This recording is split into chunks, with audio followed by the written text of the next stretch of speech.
Teaching is the highest form of understanding. You cannot teach something to someone unless you understand about the topic or the subject. The reason I'm sharing this video, a lot of times people think that I wanted to have more certifications. They go and spend a lot of time on acquiring multiple certifications on their technology field or maybe on the management field.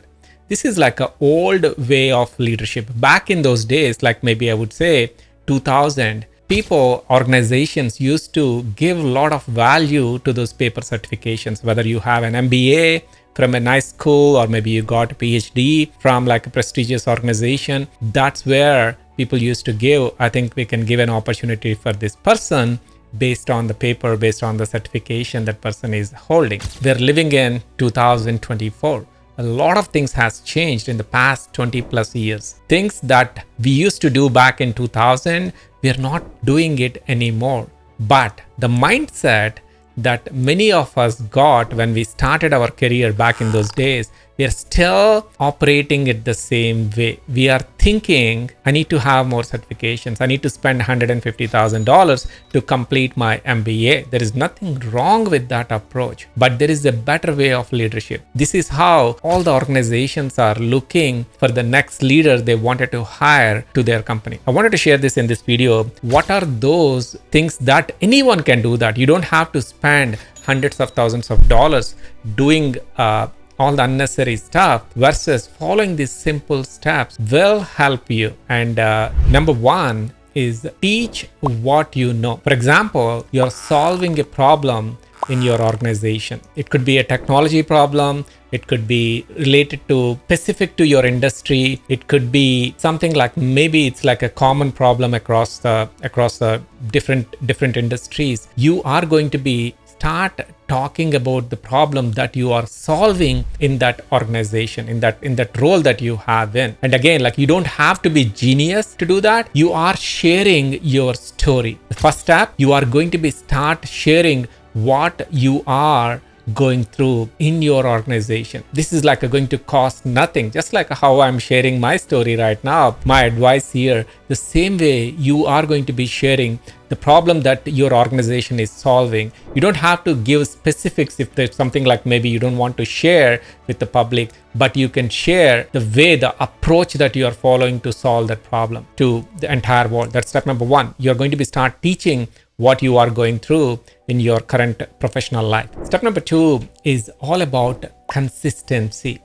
So decide how many times in a month that you wanted to share the value that you wanted to give it back to the community for your network. It could be once a week. It could be a couple of times a week. It's completely up to you, but you schedule that time on your calendar. Make sure this is going to be a non-negotiable for you. You don't want to miss that date. Treat this like this is the most important thing I need to do by the time that I am committing to. For example, if you're scheduling like one video or maybe one post every single week by end of day Friday, you're not going to be going home or you're not going to be shutting down your computer until you complete that task. Schedule that time and stick with that. Step number three, share your own story. You don't have to pretend that like I know every single thing in this process. Share your own perspective.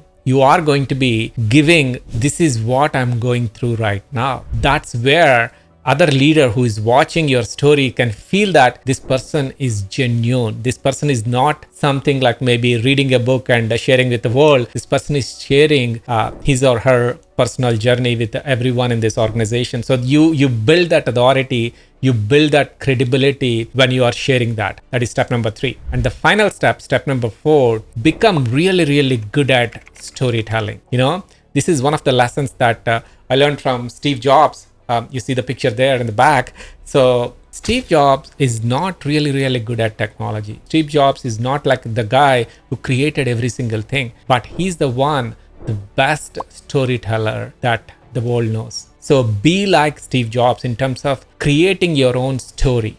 And this is going to take some time. And again, These are the things that not any Ivy League colleges are teaching you. This is something that you can develop on your own, or you can get some help from people. You can join some proximity, like people who are doing the work, and build that muscle in 2024 and beyond. If you are still thinking you're going to be getting the next job based on your certifications, based on your academic skills, I think you are living in a dream. This is not how things are going to be moving forward. You need to develop that. That's the only way that you can not only just like a survive, you can thrive and go to the next level faster than anyone else. And it's completely available to you.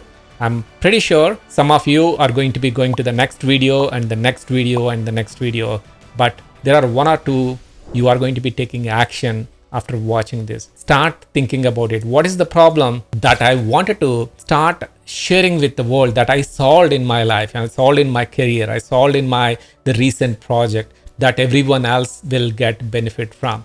And what are the days in the month that I wanted to schedule that? Be that action taker. Don't be just consuming the information, be the creator. So that way the world is ready to pay premium for all the creators in the world. Hope this landed for you. Talk to you soon. My name is Vamsi Polimetla. Thank you for watching this.